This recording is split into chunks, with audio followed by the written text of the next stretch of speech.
پروردگار بحروں بر،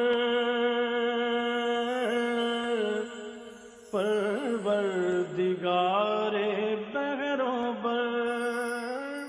اعوذ باللہ من الشیطان الرجیم، بسم اللہ الرحمن الرحیم۔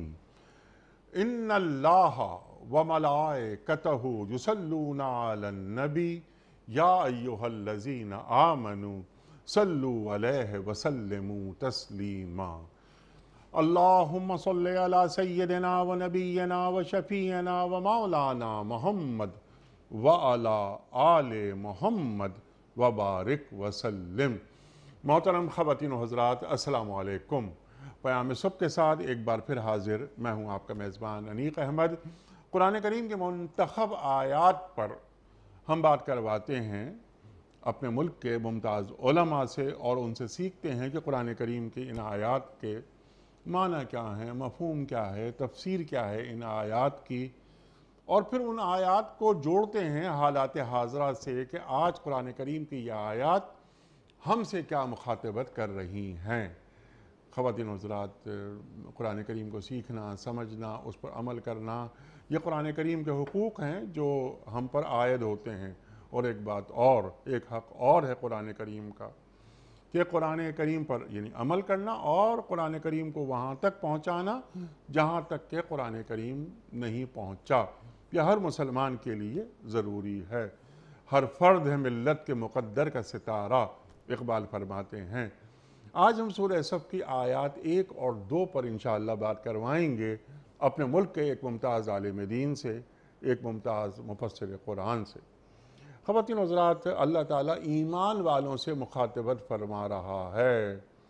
اللہ اکبر۔ مخاطبت ایمان والوں سے ہو رہی ہے، قیامت تک ہوتی رہے گی، لیکن اصل جو روح سخن ہے کیا وہ منافقین کی جانب ہے؟ کہ اللہ تعالیٰ فرماتا ہے کہ یا ایھا الذین آمنوا لما تقولون ما لا تفعلون کبر مقتا عند اللہ ان تقولوا ما لا تفعلون۔ اللہ فرماتا ہے کہ اے ایمان والو، جو تم دعوے دار ہو ایمان کے، وہ بات کیوں کہتے ہو جس پہ تم خود عمل نہیں کرتے؟ اللہ کو یہ بات بہت بری لگتی ہے، ناگوار لگتی ہے اللہ تعالیٰ کو یہ بات کہ تم وہ بات کہو جس پہ تم خود عمل نہ کرتے ہو۔ خواتین و حضرات، قول اور فعل میں ہم آہنگی، گفتار اور کردار ایک ہونا چاہیے۔ منافقین کی جو نشانیاں ہیں ان میں سے ایک نشانی یہ بھی فرمائی ہے اللہ تعالیٰ کے رسول صلی اللہ علیہ وآلہ وسلم نے کہ جب منافق وعدہ کرتا ہے تو وعدہ خلافی کرتا ہے۔ خواتین و حضرات، یہاں پر وعدوں کی شکلیں ہیں، ان پر بھی ہم بات کروائیں گے۔ کچھ وعدے ہم اللہ سے کرتے ہیں، کچھ وعدے ہم نے اللہ کے رسول صلی اللہ علیہ وآلہ وسلم سے کیے ہیں۔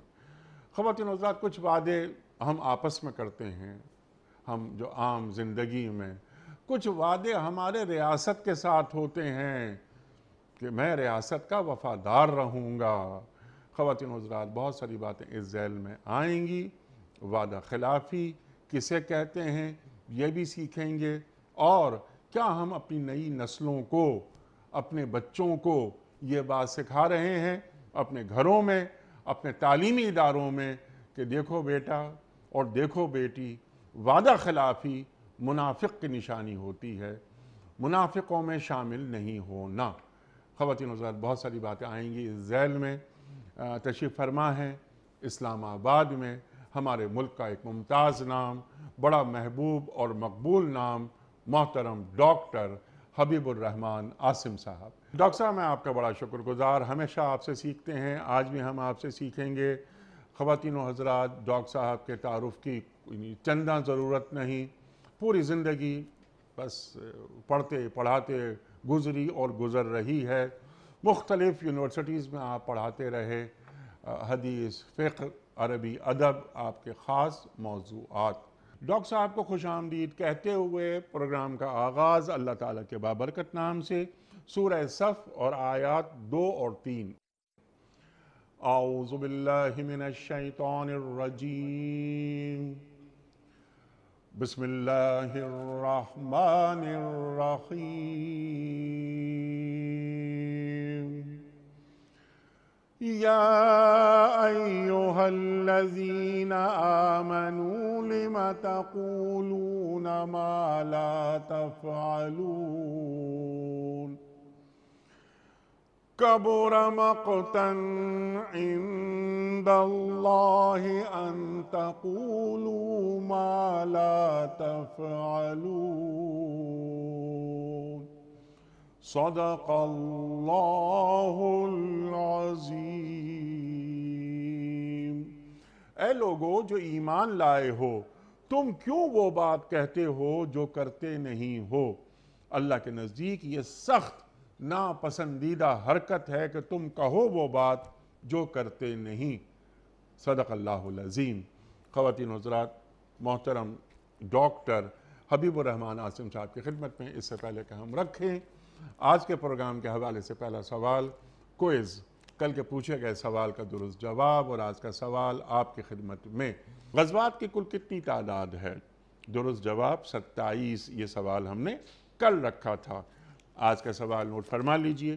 قرآن کریم میں غار والوں کا ذکر کس صورت میں آیا ہے؟ سورہ بقرہ میں، سورہ آل عمران میں یا سورہ کہف میں؟ جو درست جواب آپ سمجھتے ہوں روانہ فرمائیے۔ ہمارے فون نمبرز ہیں 009221345270009۔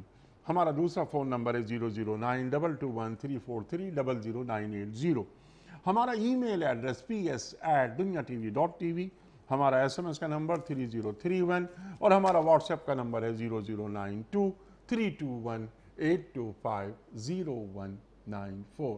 ڈاکٹر صاحب قبلہ ارشاد فرمائیے، یا ایہا الذین آمنوا لما تقولون ما لا تفعلون۔ کیا فرما رہا ہے اللہ؟ مخاطبت اہل ایمان سے ہو رہی ہے۔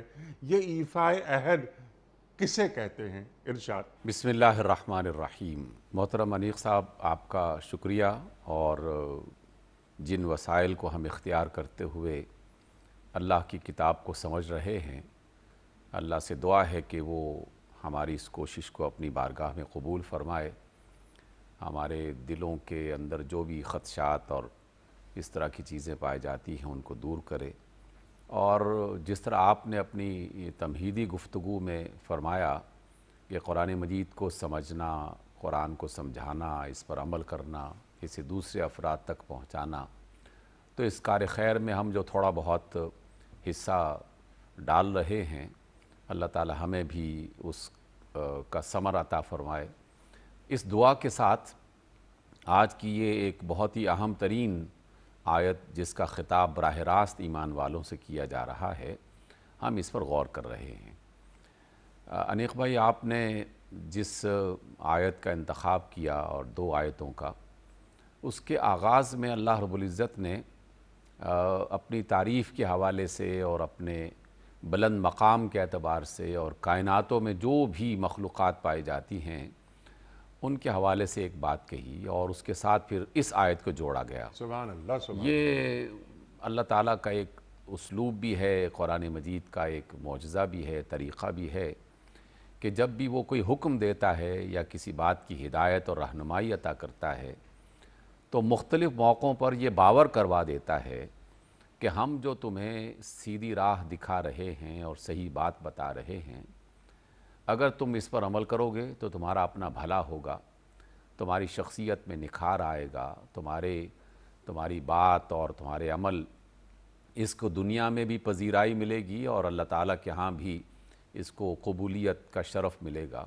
ٹھیک۔ اس میں جب یہ پہلا نقطہ ذہن میں آتا ہے تو لوگوں کو یہ سمجھایا گیا ہے کہ اگر تم نے خدا نخواستہ میری تعلیمات پر عمل نہ کیا تو اللہ تعالیٰ کو تمہاری عبادات کی اور تمہارے اچھے کاموں کی کوئی حاجت نہیں ہے، کوئی ضرورت نہیں ہے۔ ساری کائنات اس کی تسبیح کر رہی ہے، ساری کائنات اس کی عبادت میں مصروف ہے، اور یہ تسبیح قیامت تک منقطع نہیں ہوگی۔ منقطع نہیں ہوگی۔ تو اللہ تعالیٰ کو نہ اپنی تعریفوں میں کوئی کمی ہے، نہ عبادات میں کوئی کمی ہے، نہ سجدوں میں کوئی کمی ہے۔ ذروں سے لے کر کہکشاؤں تک ہر مخلوق جس کو ہم سوچ بھی نہیں سکتے، وہ بھی اللہ کی تسبیح اور اس کی عظمت کو باقاعدہ بیان کر رہی ہے۔ سبحان اللہ، سبحان اللہ۔ تو اگر ہم اللہ تعالیٰ کی کسی بات پر شک میں پڑ جائیں یا اس پر عمل نہ کریں تو اللہ تعالیٰ کی ہستی کو اس سے کوئی نقصان نہیں ہوگا، ہمیں ہی نقصان ہوگا۔ اور اگر اس کے مقابل میں اللہ تعالیٰ کی کسی بھی بات کو ہم اختیار کر لیں تو آخرت میں تو جو اس کا اجر ملنا ہے وہ تو ملنا ہی ہے انشاءاللہ، لیکن دنیا میں بھی اللہ تعالیٰ عزت، ناموس، نام، وقار اس میں اضافہ کر دیتا ہے۔ تو اس اعتبار سے آج کی یہ آیت بہت اہم ہے۔ اللہ تعالیٰ نے ایمان والوں سے جو دعویٰ کرتے ہیں ہم جیسے کہ ہم اللہ پر ایمان لائے، اس کے رسول پر ایمان لائے، اس کی کتاب پر ایمان لائے، دین اسلام کو جنہوں نے اپنا دین تسلیم کیا اور اس پر ایمان لائے، تو ان سے کہا جا رہا ہے کہ پھر تمہارا ظاہر اور باطن ایک ہونا چاہیے۔ جو تم کہہ رہے ہو اور جو تمہاری عملی زندگی ہے اس میں کوئی فرق نہیں آنا چاہیے۔ ایسا نہ ہو کہ ممبر پر کھڑے ہو کے، کلاس روم میں آ کر، کسی چینل پہ کھڑے ہو کر تو بہت اچھی اچھی باتیں بتاؤ لوگوں کو اور انہیں اخلاق کی تعلیم دو اور انہیں اچھی عادات کا واعظ کرو اور انہیں نصیحت کرو اور بڑی بڑی حکمت اور دانائی کی باتیں ان کے سامنے بیان کرو، لیکن جیسے ہی اس منظر سے اپنے دوسرے منظر میں داخل ہو تو وہاں تمہاری شخصیت بالکل مختلف ہو جائے۔ نہ یہ دنیا والوں کو پسند ہے اور نہ یہ دنیا بنانے والے اللہ کو پسند ہے۔ اللہ اکبر۔ اس اعتبار سے اے ایمان والو، تم وہ بات کیوں کہتے ہو کہ جس پر تم خود عمل نہیں کرتے؟ اس کا پہلا اور عمومی جو مصداق ہے وہ تو تمام لوگ ہی شامل ہیں، لیکن بطور خاص ایمان والوں کو یہ بات کہی گئی کہ جب آپ کسی بندے سے وعدہ کرتے ہیں تو اس وعدے میں پورے طریقے سے توجہ بھی ہونی چاہیے اور اس کو پورا کرنے کا ارادہ بھی ہونا چاہیے۔ محض جھوٹ کا اور فریب دینے کے لیے کوئی وعدہ کر لینا اور یہ سمجھ لینا کہ ہم نے کون سی اس بات کو جو ہے نا وہ اس پر عمل کرنا ہے یا اس کو پورا کرنا ہے، تو لوگوں کو یہ بتایا گیا کہ یہ کوئی معمولی بات نہیں ہے۔ جس طرح مسلمان کلمہ طیبہ کے بارے میں، اللہ تعالیٰ کی توحید کے بارے میں، ختم رسالت کے بارے میں، آخرت کے بارے میں اور اس کے بعد نمازوں اور روزوں اور حج کی فرضیت کے بارے میں بہت ہی واضح ہیں اور اس کو کم از کم مانتے ہیں کہ یہ سب ٹھیک ہے، ان کو یہ بات بتائی گئی کہ یہ جو دنیا کے معاملات میں اور اللہ کے ساتھ تمہارے تعلقات میں وعدہ اور ایک درمیان میں آتا ہے تو اس کو ایفا کرنا، اس وعدے کو وفا کرنا، یہ بھی اسی طرح ہی اہم اور اسی طرح ہی ضروری ہے جیسے 5 وقت کی نماز فرض ادا کرنا ضروری ہے، جیسے اللہ کی توحید کو تسلیم کرنا ضروری ہے۔ اس لیے تم اسے ایسی بات نہ سمجھو کہ وعدہ کرنا اور عہد و پیمان کرنا یہ کوئی کون سی اللہ رسول کی بات ہے، یہ اللہ رسول ہی کی بات ہے اور اللہ رسول ہی کا حکم ہے، اس لیے ہر صورت میں اس پر عمل کرنا چاہیے۔ روایات میں ہے، صحیح احادیث میں اس کا ذکر ملتا ہے کہ نبی محترم صلی اللہ علیہ وسلم نے جھوٹ موٹ کا وعدہ کرنا اس سے بھی منع فرمایا اور فرمایا کہ اس کے بارے میں بھی پوچھا جائے گا۔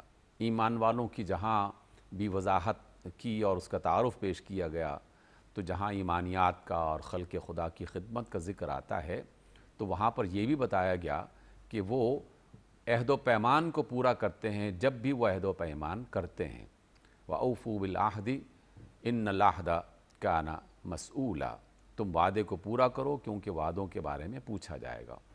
آپ نے بھی ایک اشارہ کیا اور بڑا خوبصورت اور واضح اشارہ ہے کہ جب ہم وعدے اور عہد و پیمان کی بات کرتے ہیں تو ہم ایک فرد ایک دوسرے فرد کے ساتھ مختلف موقعوں پر وعدہ کرتا ہے اور عہد کرتا ہے، ایگریمنٹس ہوتے ہیں۔ ایک فرد اور ایک ادارے کے درمیان بعض اوقات اس طرح کے ایگریمنٹ سائن کیے جاتے ہیں۔ ایک فرد اور ایک جماعت کے درمیان میں، ایک قوم کے درمیان میں، اداروں اور اداروں کے درمیان میں، یہ مختلف قسم کے رابطے ہیں جو دنیا کے اعتبار سے ہم سب کو پتہ ہیں، ہم سب اس سے روزمرہ زندگی میں گزرتے رہتے ہیں۔ اس موقع پر جو بھی وعدہ کیا جائے اس وعدے کو پورا کرنا چاہیے، اور خصوصی طور پر وہ وعدہ کہ جس کو باقاعدہ تحریر کیا گیا ہے، جس کا اقرار کیا گیا ہے، جس پر انسان کا اپنا ارادہ اور نیت بھی موجود تھی، تو اس کے بارے میں تو سخت ترین جو ہے وہ وعید ہے اگر کوئی شخص اس کو پورا نہ کرے۔ تو اس اعتبار سے وعدے کو پورا کرنا اس کا بہت اچھے طریقے سے لحاظ کرنا چاہیے۔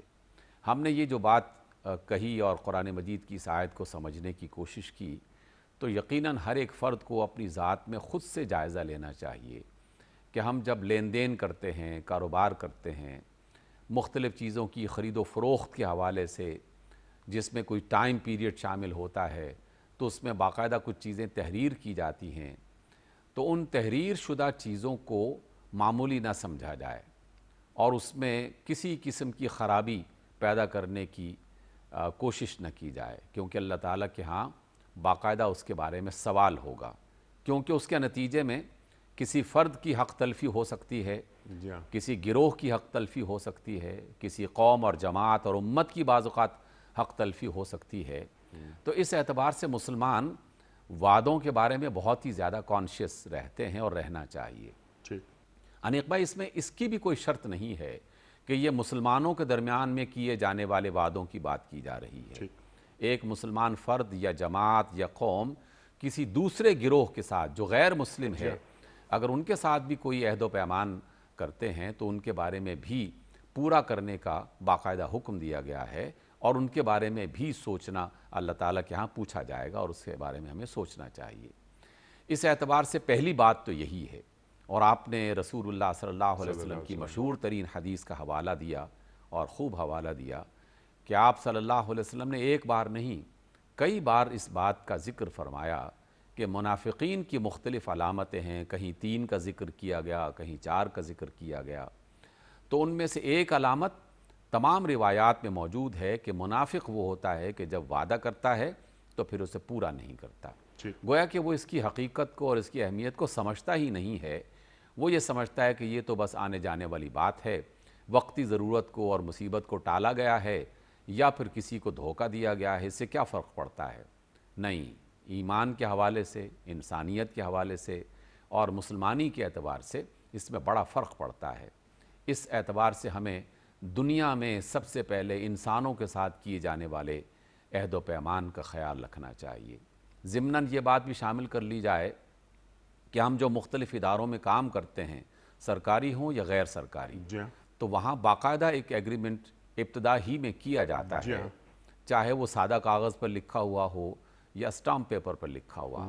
ہمارے ہاں بعض لوگ جو ہے نا وہ اسٹامپ پیپر پر لکھی ہوئی تحریر کو زیادہ اہمیت دیتے ہیں، جبکہ اللہ کے ہاں تو محض زبان سے کہی جانے والی جو بات ہے اس کی بھی وہی حیثیت ہے جو کسی بھی سرکاری اسٹامپ پیپر پر لکھی جانے والی تحریر کی ہے، کیونکہ وعدہ تو انسان کی اپنے ارادے کا اور اپنی زبان کا ہے، تو جو اپنے قول و قرار کا پابند نہیں ہے وہ پھر باقی معاملات میں کیسے کھڑا ہو سکتا ہے؟ تو اس لیے جس ادارے کے ساتھ ہم نے کوئی معاہدہ کیا اور اس میں جو کام کرنے کا ذکر کیا کہ ہم یہ سب کام کریں گے، تو اس میں پوری دیانت کے ساتھ، پوری امانت کے ساتھ اس کام کو اچھے انداز میں کرنا چاہیے، اور اسے ایک ایکسیلنس کے ساتھ کہ وقت ٹالنا نہیں ہے۔ بالکل، اپائنٹمنٹ لیٹر ملا ہے، وفاداری ہے میری ادارے سے، تو میں 8 گھنٹے کا اگر ملازم ہوں تو کم از کم میں 8 گھنٹے اپنی پوری دیانت جیسا کہ آپ نے فرمایا اور ایک ایکسیلنس کے ساتھ میں کام کروں گا،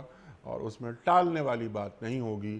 9 بجے اگر دفتر آنا ہے تو خاص طور پر سرکاری ادارے کہ 9 بجے کا وقت ہے، 10-11 بجے لوگ آنا شروع کرتے ہیں بالعموم ہمارے پاس، اور چلے گئے، نماز کا وقت ہوا، لنچ کا وقت ہوا، آرام سے آ رہے ہیں وغیرہ وغیرہ، تو یہ بھی وعدہ خلافی کی ایک شکل ہے۔ ٹھیک ہے ڈاکٹر صاحب؟ جی بالکل۔ اچھا ڈاکٹر، جی ارشاد۔ دیکھیے ابھی ہم جو بات کر رہے ہیں ہم نے اس سے آغاز اس وجہ سے کیا کہ یہ ہماری دنیا میں وہ معاملات ہیں جنہیں دیکھا جا سکتا ہے، سمجھا جا سکتا ہے روزمرہ زندگی میں، تو جو بندہ روزمرہ زندگی میں اپنی بات کو اور اپنے معاملات کو بہتر نہیں بناتا، اس سے یہ توقع کرنا مشکل ہو جائے گا کہ وہ اپنے اللہ سے کیے جانے والے عہد و پیمان کو پورا کر پائے، سبحان اللہ، کیونکہ اس کی عادت بگڑ چکی ہے، اور جس کی عادت بگڑ جائے تو پھر وہ کسی بھی چیز کا لحاظ نہیں رکھتا، اس کے دل سے وہ احساس جو ہے وہ آہستہ آہستہ ختم ہونا شروع ہو جاتا ہے۔ اس لیے آپ نے بڑی اچھی بات فرمائی کہ ہم نے اپنے اللہ سے بھی عہد و پیمان کر رکھا ہے، اور ہم تو مسلمان ہوئے ہی اس عہد و پیمان سے ہیں کہ اے اللہ ہم تیرے سوا کسی اور کو اپنا معبود اور اپنا الہ اور اپنا مشکل کشا اور اپنی حاجتوں کو پورا کرنے والا نہیں بنائیں گے اور نہیں سمجھیں گے۔ جب بھی کوئی بات ہوگی تو بس تجھی سے ہوگی، کیونکہ تجھ سے ایک ایسا تعلق قائم ہو چکا ہے جو ایک بندے اور رب کا اور بندے اور آقا کا ہے۔ تو اپنے رب سے جو وعدہ کیا گیا ہے تو پھر اس کی طرف پورے طریقے سے دھیان دینا چاہیے۔ اکثر یہ قول سیدنا علی بن ابی طالب علیہ السلام کا ذہن میں آتا ہے۔ قول تو بظاہر بہت چھوٹا ہے لیکن حقیقت میں بہت بڑی بات کی طرف اشارہ کر رہا ہے۔ سیدنا علی علیہ السلام فرماتے ہیں کہ مجھے اگر اپنے جوتے کا تسمہ بھی طلب کرنا ہو تو میں اپنے اللہ سے طلب کرتا ہوں، کیونکہ یہ ہم نے اللہ سے وعدہ کیا ہے کہ اللہ جب بھی مانگیں گے تجھی سے مانگیں گے، کیونکہ تو ہی ہماری مشکلات کو پورا کرنے والا اور ہماری حاجتوں کو پورا کرنے والا ہے اور مصیبتوں میں کام آنے والا ہے۔ تو یہ کیا مطلب ہے اس بات کا؟ اس کا مطلب یہی ہے کہ چھوٹی سی چھوٹی بات سے لے کر بڑے سے بڑے کام تک، چھوٹی سی مشکل سے لے کر بڑی بڑی مصیبتوں اور مشکلات تک ہمیشہ اللہ تعالیٰ ہی کو پکارنا چاہیے۔ تو یہ ہم نے اپنے اللہ سے وعدہ کر رکھا ہے۔ جی بالکل، اور اگر ہم پکار رہے ہیں بار بار تو اس کا مطلب یہ ہے کہ ہم اس عہد کی پاسداری کر رہے ہیں جو ہم نے اللہ تعالیٰ سے کیا۔ جی ہاں۔ اچھا ڈاکٹر صاحب، اس سے پہلے کہ میں یہ لا الہ الا اللہ اور محمد رسول اللہ پہ آؤں صلی اللہ علیہ وآلہ وسلم، جس جانب آپ نے اشارہ بھی فرمایا کہ کوئی معبود نہیں ہے، شروع ہی کلمہ ہمارا لا سے ہوتا ہے کہ تمام جو الہ ہیں ان پر ایک خط تنسیخ ہم نے پھیر دیا، اپنا رخ اللہ کی طرف بالکل ٹھیک رکھنا۔ آپ نے حضرت علی کرم اللہ وجہہ کا جو قول اللہ اکبر، جوتے کا تسمہ بھی اللہ تعالیٰ سے مانگنا، تو ایک اپنا ایک تعلق اللہ کے ساتھ رکھنا، دراصل وہ ایفائے عہد کی ایک مختلف شکلیں ہیں۔ ڈاکٹر صاحب، اس پر تفصیلاً ہم بات کروائیں گے آپ سے۔ یہ جو آیت نازل ہو رہی ہے، اس کا جو شان نزول یعنی یہ 3 ہجری میں یہ آیات نازل ہوتی ہیں، 3 ہجری میں، یعنی احد کا موقع ہے۔ منافقین بڑے بڑے دعوے کرتے تھے کہ یہ جہاد کے لیے نکلنا ہوگا، ہم اپنی جانیں دے دیں گے، ہم اپنا مال دے دیں گے دین کے لیے، لیکن جب وقت آیا تو وہ پیچھے ہٹ گئے، نہ جان نہ مال۔ تو یا ایھا الذین آمنوا لما تقولون ما لا تفعلون کبر مقتا عند اللہ ان تقولوا ما لا تفعلون۔ ارشاد فرمائیے ڈاکٹر صاحب، پھر ذرا آگے بڑھیں گے۔ جی انیق بھائی، یہ جو آپ نے بات کہی ہے، حقیقت میں اس کا شان نزول ایسا ہی ہے اور یہ ہر دور میں ہوتا رہا، لیکن بطور خاص ان آیات کے نزول کے موقع پر جب ہمیں تفسیروں کا مطالعہ کرنے کا موقع ملتا ہے تو تقریباً تمام مفسرین نے اور محدثین نے اسی بات کی تائید کی ہے کہ یہ ان افراد کے بارے میں نازل ہوئی کہ جنہوں نے رسول اللہ صلی اللہ علیہ وسلم سے مختلف موقعوں پر یہ بات کہی کہ آپ ہمیں کوئی ایسا کام، کوئی ایسا عمل سکھائیں کہ جس کی بنا پر ہم جنت میں چلے جائیں، جس کی بنا پر اسلام کا بول بالا ہو جائے، اللہ تعالیٰ کی رضا حاصل ہو جائے۔ اس طرح کی وہ باتیں آپ صلی اللہ علیہ وسلم سے کیا کرتے تھے، اور انہی باتوں میں سے ایک بات یہ بھی تھی کہ اگر کبھی کوئی مشکل وقت آیا تو ہم اپنے مال سے اور اپنی جانوں سے باقاعدہ آپ کے ساتھ ہوں گے اور آپ کے ساتھ مل کر اللہ اور اس کے رسول کے دشمنوں سے لڑیں گے اور جہاد کریں گے۔ یہ بلند بانگ جو دعوے تھے ان کے، تو یہ وہ مختلف موقعوں پر کیا کرتے تھے۔ بظاہر اس بات کی طرف یہ اشارہ تھا کہ ہم تو آپ کے ساتھ ہی ہیں۔ انیق بھائی، یہ بھی ایک بات ضمناً ہمیں جان لینی چاہیے کہ منافقین کا عام طور پر یہی طرز عمل رہا ہے، چونکہ ان کے اندر کھوٹ پایا جاتا ہے، کمزوری پائی جاتی ہے، منافقت پائی جاتی ہے، اس لیے وہ اپنے اندر کے کھوٹ کو اور منافقت کو چھپانے کے لیے اس طرح کے بلند بانگ دعوے جو ہیں وہ کرتے رہتے تھے اور کرتے رہے ہیں اور کر رہے ہیں آج بھی، کیونکہ وہ اس پردے میں اپنے آپ کو چھپانا چاہتے ہیں کہ ہم تو آپ کے بڑے قریبی ہیں، ہم تو آپ ہی کے ساتھی ہیں اور ہم تو آپ کے حکم پر اپنی جان مال سب کچھ قربان کر دیں گے، آپ بس حکم کر کے دیکھیے، پھر دیکھیے کہ ہم کیسے آپ کی وفاداری جو ہے اس کے ثبوت فراہم کرتے ہیں۔ لیکن جب اللہ رب العزت کی طرف سے باقاعدہ جہاد کا اور قتال کا حکم آ گیا تو پھر ان کے رنگ فک ہو گئے، ان کے چہرے اتر گئے اور پھر ادھر ادھر کے بہانے کرنے لگے، اور یہ سلسلہ اس وقت سے جاری ہے، اس وجہ سے جاری ہے کہ اللہ تعالیٰ نے روز اول ہی سے 3 گروہوں کو الگ الگ بالکل واضح کر دیا، اور کہا کہ یہ 3 گروہ ہمیشہ سے موجود رہے ہیں، ایک اللہ رسول کو ماننے والے، سچے دل سے مخلص انداز میں ماننے والے، اور ایک کھل کر انکار کرنے والے، اور ایک درمیان کا وہ طبقہ جو کہ مفاد پرستوں کا طبقہ رہا ہے، جنہوں نے ہر ایک گروہ سے اور ہر ایک جماعت سے کچھ نہ کچھ مفاد حاصل کرنے کا ارادہ کیا ہوتا ہے۔ در حقیقت یہ بزدل، کمزور، اپنے ایمان کے اعتبار سے بھی اور اپنے اخلاق کے اعتبار سے بھی بودے قسم کے لوگ ہوتے تھے اور ہیں، کہ جنہوں نے منافقت کی راہ اختیار کر کے یہ رویہ جو انہوں نے منتخب کیا۔ تو اللہ رب العزت نے انہیں آشکار کرنے کے لیے اس آیت کو نازل فرمایا کہ تم جو کہا کرتے تھے کہ ہم یہ کریں گے اور وہ کریں گے، اب تم کہاں ہو؟ اس لیے کوئی ایسی بات نہ کہو کہ جس پر تم عمل نہ کر سکتے ہو۔ اس اعتبار سے ان دونوں بڑی اہم ترین باتوں کو اپنے سامنے رکھا جائے تو اس میں دونوں ہی بہت توجہ کے قابل ہیں، اور خاص طور پر ہمارے معاملات جس طرح ملکی سطح پر بھی، قومی سطح پر بھی، عالمی سطح پر خراب ہو رہے ہیں، اس کی طرف بھی ہمیں یہ رہنمائی عطا کرتے ہیں۔ عہد و پیمان کی پاسداری، پہلے اپنی ذات سے، اداروں سے، جس طرح ہم نے ذکر کیا، اس کا خیال رکھتے ہوئے پھر اس جہاد کی طرف کہ جس کا اللہ رب العزت نے باقاعدہ ذکر فرمایا، اور ایک بار نہیں کئی بار مختلف موقعوں پر جہاد کی وہ تمام شکلیں یقیناً اس کے اندر شامل ہیں جس کا تذکرہ آپ کی اس پروگرام کی وساطت سے ہم کرتے رہے ہیں، بارہا ہوا اور قیامت تک انشاءاللہ ہوتا رہے گا مختلف لوگوں کے ذریعوں سے۔ تو ہمیں اس کے لیے اپنے آپ کو تیار رکھنا چاہیے، اور جو بہتر فیصلے آج کے دور میں کیے جانے چاہیے اس میں تاخیر نہ کی جائے، اس لیے کہ بہتر فیصلہ وہی ہوتا ہے جو وقت پر کیا جائے۔ سبحان اللہ۔ اپنی حفاظت کے لیے، ملک اور قوم کی حفاظت کے لیے، اپنے ایمان کی حفاظت کے لیے، اور آئندہ اپنی نسلوں کو بچانے کے لیے جو فیصلہ وقت پر کیا جانا چاہیے اس کی طرف بھی یہ اشارہ کیا سبحان اللہ، سبحان اللہ۔ وہ فیصلہ مومنانہ فراست کے ساتھ ہو، اور جو فیصلہ کر دیا جائے تو اس پر عمل بھی کیا جائے ایک مرد مومن کی طرح، وہ بھی ایفائے عہد نبھانے کی ایک شکل ہے۔ اچھا ڈاکٹر صاحب، کیونکہ یہ بہت بڑا موضوع ہے، بہت سی گفتگو ہو سکتی ہے، آپ نے بالکل بنیادی گفتگو عطا فرما دی کہ یہ جو منافقین ہیں یہ زبان کے غازی تو بنتے تھے، لیکن جب عمل کا وقت آتا تھا تو بے عمل ہو جاتے تھے۔ اللہ اکبر۔ اب جو آپ نے آغاز میں ارشاد فرمایا تھا، ذرا اس کو میں چاہتا ہوں کہ ذرا اس کو آپ بالکل واضح کر دیں کہ ہمارے کچھ وعدے اللہ کے ساتھ ہیں، ہمارے کچھ وعدے اپنے رسول محمد مصطفیٰ احمد مصطفیٰ صلی اللہ علیہ وآلہ وسلم کے ساتھ ہیں۔ یہ کون سے وعدے ہیں؟ ذرا اس کو ذرا کھول دیجئے اس بات کو، تاکہ ہم سب کی سمجھ میں آ جائے۔ ایک وعدہ تو خیر وہ ایک عہد الست ہے، اس کا ذکر ہم ابھی فی الحال نہیں کر رہے، لیکن یا ایھا الذین آمنوا، میرا اللہ سے کیا وعدہ ہے، میرا اپنے رسول سے کیا وعدہ ہے صلی اللہ علیہ وآلہ وسلم۔ ارشاد۔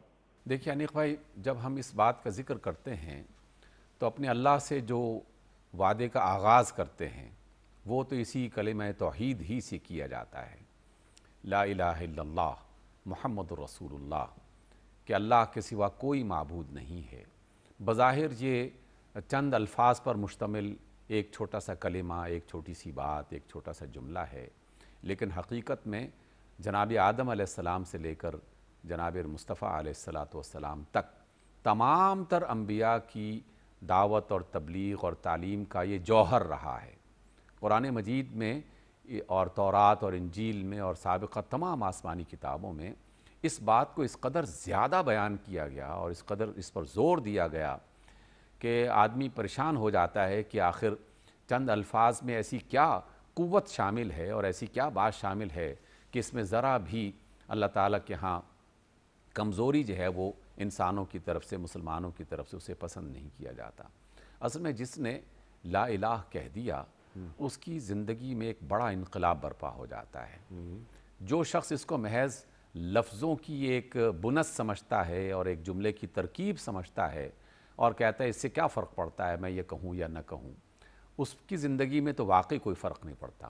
لیکن جو اس کو سوچ سمجھ کر ادا کرتا ہے کہ میرے لیے اے اللہ تیرے سوا کوئی عبادت کے لائق نہیں اور تو ہی صحیح اور غلط کا فیصلہ کرنے والا ہے، جسے تو نے حرام کہہ دیا بس وہی حرام ہے، جسے تو نے جائز بتا دیا بس وہی جائز ہے، اور اے اللہ میں تیری ہی بات کو اور تیرے ہی حکم کو تسلیم کرتے ہوئے اپنی زندگی کا ہر معاملہ اس کے مطابق گزارنے کی کوشش کروں گا، تو وہ تو قدم قدم پر لا الہ کی اس حیثیت کو اور اس احساس کو اپنے اندر محسوس کرتا ہے، چاہے وہ ایک معمولی سی چیز خرید رہا ہو، چاہے وہ ایک معمولی سا رشتہ قائم کر رہا ہو، چاہے وہ ایک معمولی سی بات کسی مجلس میں کر رہا ہو، ہر موقع پر وہ اپنے اللہ کی عبادت کے اس وسیع تر مفہوم کو اپنے سامنے رکھتا ہے کہ اللہ میں نے تیری بات ماننی ہے، تو پھر اسے بار بار یہ یاد کروایا جاتا ہے اللہ تعالیٰ کی طرف سے کہ ابھی تو تم نے کہا ہے کہ لا الہ اللہ کے سوا کوئی عبادت کے لائق نہیں ہے، تو ابھی تو تم فلاں کی بات مان رہے ہو،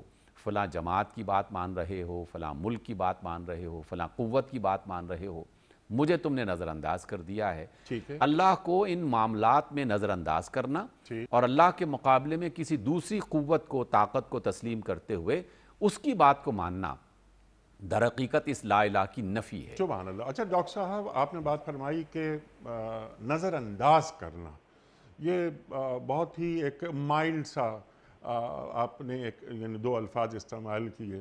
بعض اوقات کیا ایسا محسوس نہیں ہوتا کہ ہم کسی ڈر کی وجہ سے، کسی خوف کی وجہ سے ہم قرآن کریم کی یعنی اللہ تعالیٰ کا فرمان اور اللہ کی اطاعت، جیسا آپ نے فرمایا کہ اللہ کی اطاعت کرنی ہے، کیسے کرنی ہے؟ جیسے محمد مصطفیٰ بتائیں صلی اللہ علیہ وآلہ وسلم، قرآن کریم موجود ہے، قرآن اور صاحب قرآن ساتھ چلتے ہیں، لیکن کبھی کبھی ایسا محسوس ہوتا ہے کہ ہم اللہ تعالیٰ کو نظر انداز تو کیا، ہم اللہ تعالیٰ سے بغاوت پر اتر آتے ہیں۔ نہیں بھائی، یہ بالکل بات درست ہے آپ کی، کیونکہ جب بھی کوئی بڑا اچھا کام ہو یا برا کام ہو، اس کا آغاز کسی چھوٹی سی بات سے ہوتا ہے کہ شیطان اس راستے سے اپنی راہ بناتا ہے، وہ اس کے ذہن میں یہ بات ڈالتا ہے کہ اس سے کیا فرق پڑتا ہے، اس میں کوئی حرج نہیں ہے۔ جب وہ اس میں داخل ہو جائے اور مسلسل اللہ تعالیٰ کی نافرمانی کرتا رہے، تو پھر بالآخر وہ مرحلہ بھی آ جاتا ہے کہ جب وہ اللہ تعالیٰ کو نظر انداز کرتے کرتے اس کی بغاوت پر اتر آتا ہے۔ اور جب بھی کوئی فرد یا کوئی قوم بغاوت کے اس مرحلے میں داخل ہو جاتی ہے، تو پھر اللہ تعالیٰ کا کوڑا وہ بھی حرکت میں آ جاتا ہے، پھر اللہ تعالیٰ کا عذاب اس پر نازل ہو جاتا ہے، پھر اللہ تعالیٰ اپنا آخری فیصلہ سنانے کے اس مرحلے میں آ جاتا ہے۔ اس لیے یہ بات بھی یقیناً، اور ہم اپنی آج کی اس دنیا میں رہتے ہوئے ان تمام کیفیات کو کسی نہ کسی انداز میں محسوس کر سکتے ہیں۔ میری اور آپ کی شکل میں ہم جو ایک مسلمان ہیں، میں ایک کمزور مومن ہوں، ہماری زندگی میں بعض اوقات نظر انداز کرنے والی کیفیت پیدا ہو جاتی ہے، لیکن ہم اپنے ملک اور پورے عالمی سطح پر اگر دیکھیں تو مسلمان اداروں، حکومتوں کی طرف سے اب تو باقاعدہ بغاوت کے راستے کو اختیار کیا جا رہا ہے۔ علل اعلان، ڈنکے کی چوٹ پر وہ باتیں کہ جسے اللہ نے ایک اور ایک دو کی طرح حرام کیا ہے، اس کو جائز بنانے کی مختلف قسم کی کوششیں بھی ہو رہی ہیں، بلکہ ان کو جائز کہا جا رہا ہے۔ اس کی مثالیں ہم اپنے پروگراموں میں اکثر بیان کرتے رہتے ہیں، لیکن یہ جو بغاوت کی راہ ہے، حقیقت میں یہ بہت ہی خطرناک راہ ہے، کیونکہ اس کے بعد پھر انسان واپس پلٹنے کا راستہ نہیں پاتا، پھر وہ یعمہون کی صف میں شامل ہو جاتا ہے کہ جنہیں پھر بھٹکا ہوا قرار اچھے لگنے لگتے ہیں، انہیں وہ اچھے اعمال لگنے لگتے ہیں اور اس میں بھٹکنا شروع ہو جاتا ہے، اس سے پتہ بھی نہیں ہوتا۔ بعض اوقات اگر کبھی کسی موقع پر پتہ ہو بھی جائے کہ یہ میں غلط کر رہا ہوں، تو وہ جو ہم یعمہون کی تفسیر میں اکثر سنتے بولتے رہتے ہیں کہ اللہ رب العزت نے فرمایا کہ یہ جو یعمہون کے لوگ ہیں، یہ اس طرح ہیں کہ جیسے کوئی شخص سیلاب میں گھر جائے، وہ سے نکلنا بھی چاہے تو وہ نکل نہیں پاتا۔ اس لیے بغاوت کے راستے پہ چلنے والا شخص یا ادارہ یا بعض اوقات کسی ایسی طاقت کو اختیار کرنے والا وہ فرد کہ جس کے پاس فیصلہ کرنے کی طاقت ہے، جب وہ اس میں داخل ہو جاتا ہے تو پھر اسے بعض اوقات تو پتہ ہی نہیں چلتا کہ میں اللہ کی مخالفت کر رہا ہوں، اور بعض اوقات پتہ چل جائے تو تب بھی وہ بغاوت کے اس انداز کو اپناتے رہتا ہے اور باغیانہ رویہ اختیار کرتا ہے۔ اور اگر کسی موقع پر اندازہ ہو کہ میں تو یہ غلط کام کر رہا ہوں، پھر واپسی کا راستہ بند ہو چکا ہوتا ہے، اور وہ تعویلات ڈھونڈتا رہتا ہے، وہ تعویلات جواز ڈھونڈتا رہتا جی ہے۔ بالکل۔ اللہ اکبر، اللہ اکبر۔ اچھا ڈاکٹر صاحب ذرا اب ہم روزمرہ کی جو زندگی ہے اس میں ہم آتے ہیں اور ہمارے جو وعدے ہیں اللہ سے آپ نے بالکل وضاحت سے بیان فرما دیا. ہمارے کچھ وعدے ہیں اللہ کے رسول صلی اللہ علیہ وآلہ وسلم سے. ہم سچے امتی ہیں. ہم سچے امتی کیسے ایفائے عہد کے حوالے سے آپ نے اشارہ تو فرمایا تھا ہمیں اپنی زندگیوں میں جیسے اب وہ بنی اسرائیل کے تعلق سے بات اللہ تعالیٰ فرماتا ہے قرآن کریم میں افتؤمنون ببعض الکتاب وتکفرون ببعض. تم توریت کے کیونکہ وہ بنی اسرائیل سے بات ہو رہی ہے کہ تم توریت کے کچھ حصوں پہ ایمان لاتے ہو کچھ پہ نہیں لاتے. اتامرون الناس بالبر وتنسون انفسکم. تم لوگوں کو نیکی کی بات کر رہے ہو. کبر مقتا عند اللہ ان تقولوا ما لا تفعلون. وہ بات کیوں کہتے ہو جس پہ عمل نہیں کرتے؟ اللہ کو بہت ناگوار گزرتی ہے یہ بات. تو یہودی علماء خاص طور پر یہ کام کرتے تھے اور بنی اسرائیل کہ لوگوں کو نصیحت کیا کرتے تھے نیکی کی، لیکن جب اپنا وقت آتا تھا تو وہ بھول جاتے تھے. ہم کیا کر رہے ہیں؟ اور سرکار دو عالم صلی اللہ علیہ وآلہ وسلم کا سچا امتی کیا وعدہ خلاف ہو سکتا ہے؟ رسول اللہ صلی اللہ علیہ وسلم کا سچا امتی وعدہ خلاف نہیں ہو سکتا. اسی وجہ سے تو پھونک پھونک پر قدم رکھنا ہے. یہ زندگی گزارنا کوئی ایسے معمولی بات تو نہیں ہے. زندگی گزارنے میں اللہ کی اور اس کے رسول کی اطاعت جو ہے وہ ہمیں بار بار ثبوت ہم سے طلب کرتی ہے اور ہمیں بار بار ثبوت دینا پڑتا ہے. یہ دینا لازمی ہے. اللہ تعالیٰ کی یہ مشیت ہے، اس کا یہ ارادہ ہے، کتاب و سنت کی یہ تعلیم ہے کہ تم صرف ایک بار اقرار کرنے سے کہ ہم مسلمان ہو گئے اور ہم مومن ہو گئے اور ہم نے لا الہ الا اللہ کہہ دیا، محمد رسول اللہ کہہ دیا، اب تمہیں باقاعدہ اس کا ثبوت فراہم کرنا ہے. قرآن میں کتنی آیات ہیں جس میں یہ بات کہی گئی کہ کیا تم نے یہ کافی سمجھ لیا ہے کہ کلمہ لا الہ الا اللہ پڑھ لیا اور بس جنت میں داخل ہو جاؤ گے؟ ایسا نہیں ہے. ہم تو تمہیں آزمائیں گے مختلف حوالوں سے، اور جو وعدہ کرتا ہے کوئی شخص اس کی آزمائش وہیں سے شروع ہو جاتی ہے. اس لیے کہ وعدہ پورا کرنے کے لیے اسے جان کھپانا پڑتی ہے، بعض اوقات اپنی پسند کو نظر انداز کرنا پڑتا ہے، بعض اوقات مال کا نقصان اٹھانا پڑتا ہے. بہت ساری اس کے اندر رکاوٹیں شیطان پیدا کرنے کی کوشش کرتا ہے کہ تاکہ یہ شخص اپنا وعدہ پورا نہ کر پائے. اور اسی وجہ سے وہ کبھی لالچ دے کر، کبھی خوف اس کے اندر پیدا کر کے اسے اس راستے سے ہٹانے کی کوشش کرتا ہے. لیکن وہ شخص کہ جس نے اللہ سے اور اس کے رسول سے وعدہ کیا، جب بھی وہ کوئی عہدہ لیتا ہے، کوئی ذمہ داری لیتا ہے تو اس کی جان پر پڑ جاتی ہے. رسول اللہ صلی اللہ علیہ وسلم کی یہ تعلیمات کہ جب بھی تم پر کوئی ذمہ داری ڈالی جائے تو اس ذمہ داری کو تم نے پورا کرنا ہے. اول تو کسی ذمہ داری کے لیے اپنے آپ کو پیش نہ کرو. رسول اللہ صلی اللہ علیہ وسلم نے خاص طور پر کسی جماعت کا، کسی کام کا امیر بننے کے لیے اور لیڈر بننے کے لیے اس بات کو بیان کیا. اس کی بنیادی وجہ یہ تھی کہ جب بھی کوئی فرد کسی ادارے کا یا کسی جماعت کا یا کسی قافلے کا سالار بنتا ہے تو اس کی ذمہ داریاں کئی گنا بڑھ جاتی ہیں. روزمرہ کی زندگی میں ہم دیکھتے ہیں کہ یہ جو 5 وقت کی نماز پڑھانے کے لیے ایک امام صاحب آگے کھڑے ہوتے ہیں تو امام صاحب کو زیادہ پریشان ہونا چاہیے ایک عام مقتدی کے مقابلے میں کہ ایک عام مقتدی کی نماز میں تھوڑی بہت کمی بیشی ہو گئی تو اس کا اثر اس کی ذات تک رہے گا. لیکن امام صاحب نے اگر نماز کی ادائیگی میں کوئی کوتاہی کی اور مقتدیوں کو پتہ چلے یا نہ چلے لیکن ان تمام مقتدیوں کا وبال اس امام کے سر پہ آ جاتا ہے. کیوں آتا ہے؟ اس کو بنیاد بنا کر آپ اس کو دنیا کے مختلف معاملات کی طرف پھیلا دیں کہ میں ایک ادارے کا سربراہ بنا دیا گیا یا اس کے ذمہ دار بنا دیا گیا. اب اس ادارے میں جہاں کہیں کوئی خرابی ہوگی میں اس کا ذمہ دار ٹھہروں گا اور مجھ سے اس کے بارے میں پوچھا جائے گا.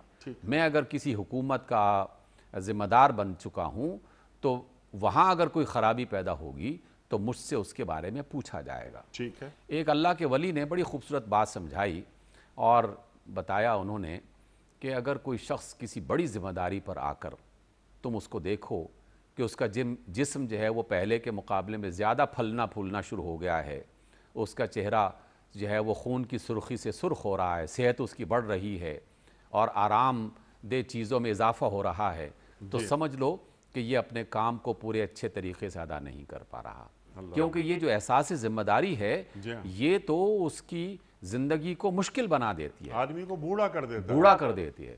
دیکھیے سیدنا عمر بن خطاب رضی اللہ تعالیٰ عنہ کے بارے میں یہ ان کی تمام سیرت کی کتابوں یہ بات لکھی کہ عمر بن خطاب ایک دراز قد اور تنومند اور جوان قسم کے بڑے مضبوط آدمی تھے، لیکن جب خلافت کی ذمہ داری ان کے کاندھوں پر آئی تو کچھ ہی دنوں کے بعد لوگوں نے ان کی طبیعت میں یہ بات دیکھی کہ جہاں سختی تھی وہاں نرمی آنا شروع ہو گئی، اور رنگ جو ہے وہ پورے جسم کا بدلنا شروع ہو گیا، سرخ و سفید چہرہ جو تھا وہ سیاہی مائل ہونا شروع ہو گیا۔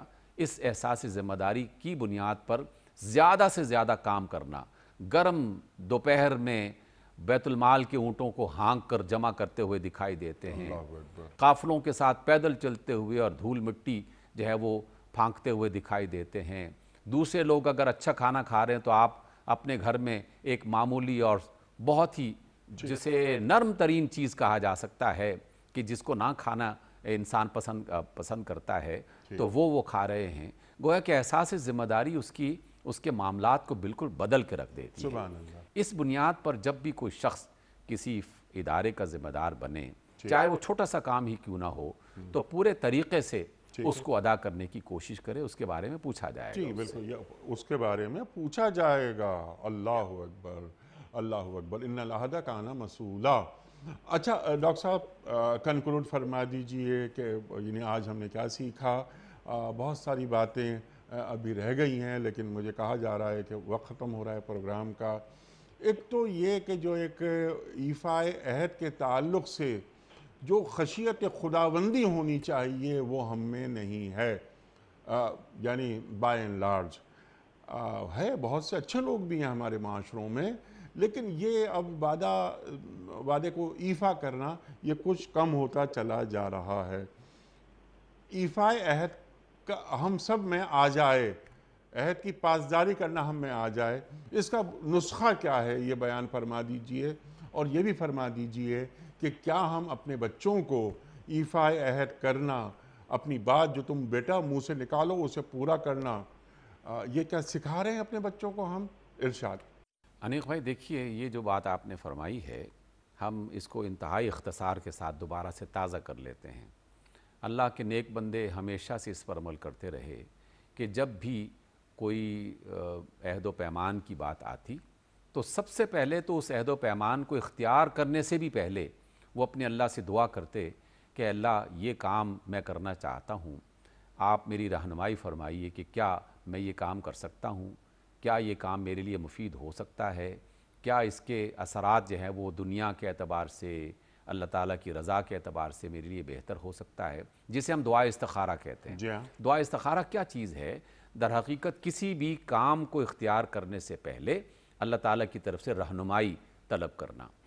جب وہ رہنمائی مل گئی یا کسی فرد نے کسی ذمہ داری کو سنبھال لیا اور اس کے لیے اپنے آپ کو پیش کرتے ہوئے باقاعدہ اس پر ایگریمنٹ ہو گیا، کوئی وعدہ وعید ہو گئی، یہ سارا چیزیں، تو اب پھر دوبارہ وہ اپنے اللہ سے رجوع کرے اور اللہ تعالیٰ سے اب جو دعا کرے گا وہ یہ کرے گا کہ اللہ میں نے اس کام کو تیری رضا کے لیے، اپنی دنیا کی زندگی کو بہتر بنانے کے لیے، اپنے بال بچوں کے مستقبل کو بہتر بنانے کے لیے اختیار کیا ہے، تو اے اللہ تو ہماری مدد فرما تاکہ میں اس عہد و پیمان کو پورا کر پاؤں۔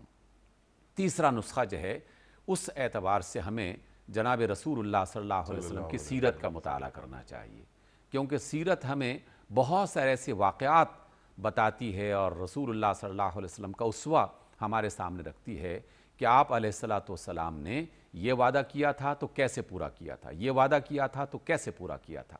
ایک بس اس کی مثال بہت ہی چھوٹی سی کہ آپ صلی اللہ علیہ وسلم مکہ کی تکلیف دہ زندگی بسر کر کے ہجرت کر کے مدینہ جا چکے تھے اور کفار کی دشمنیاں بڑھتی چلی جا رہی تھیں، اور اس موقع پر غزوات کا آغاز ہوا تو دو مسلمان مکہ سے کسی نہ کسی طریقے سے موقع ملتے ہی وہ مدینہ پہنچ گئے۔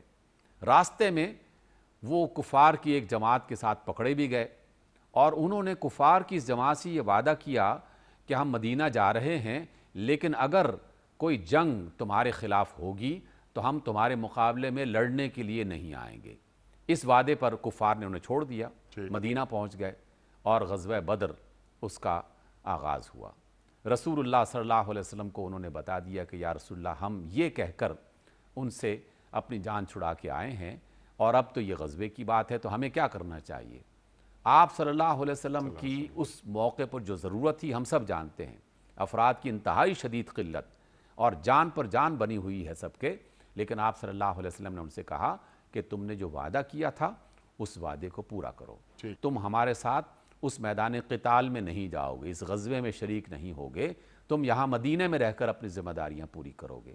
اس انتہائی جو ہے وہ مشکل موقع پر بھی اگر رسول اللہ صلی اللہ علیہ وسلم اپنے ساتھیوں کو یہ بات سکھا رہے ہیں تو پھر ہمیں سوچنا چاہیے کہ ہم زندگی کے بہت آسان کاموں میں بھی بعض اوقات وعدہ نبھانا اس کو کوئی اس کی طرف توجہ نہیں دیتے، تو یہاں سے آغاز کیا جائے، اللہ سے دعا اور اپنی ذمہ داری کے بارے میں اپنے اندر پہلے جھانک کر اس کا اندازہ لگانا کہ میں یہ کر سکتا ہوں کہ نہیں کر سکتا، پھر رسول اللہ صلی اللہ علیہ وسلم کی سیرت کا مطالعہ کرتے ہوئے اس میں سے روشن مثالیں تلاش کی جائیں اور اسے اپنے لیے اسوہ حسنہ بنایا جائے۔ سبحان اللہ، سبحان اللہ، سبحان اللہ، سبحان اللہ۔ تو یہ جو ایفائے عہد ہے یہ بات سمجھ میں آتی ہے، اللہ تعالیٰ کو اپنے ساتھ رکھا جائے اور خود کو اللہ تعالیٰ کے ساتھ رکھنا یا اللہ کے ساتھ رہنا یہ سیکھنا چاہیے۔ اللہ تعالیٰ سے سرگوشیاں کرتے رہنا، اللہ تعالیٰ سے گفتگو کرتے رہنا۔ مولانا تقی عثمانی صاحب مدد اللہ العالی کے استاد بلکہ مرشد جن سے آپ نے بیعت کی، مولانا عبدالحی صاحب، ڈاکٹر عبدالحی صاحب رحمۃ اللہ علیہ، وہ یہ فرماتے ہیں کہ دیکھو اللہ تعالیٰ سے سرگوشیاں کرتے رہا کرو، اللہ اکبر، اور اگر نہیں آتی تو سیکھو اللہ سے سرگوشیاں کرنا۔ تو خشیت خداوندی آتی ہے پھر آدمی کے اندر، اور جب خشیت آ گئی تو پھر عہد پورا کرنا کون سا مشکل کام ہے۔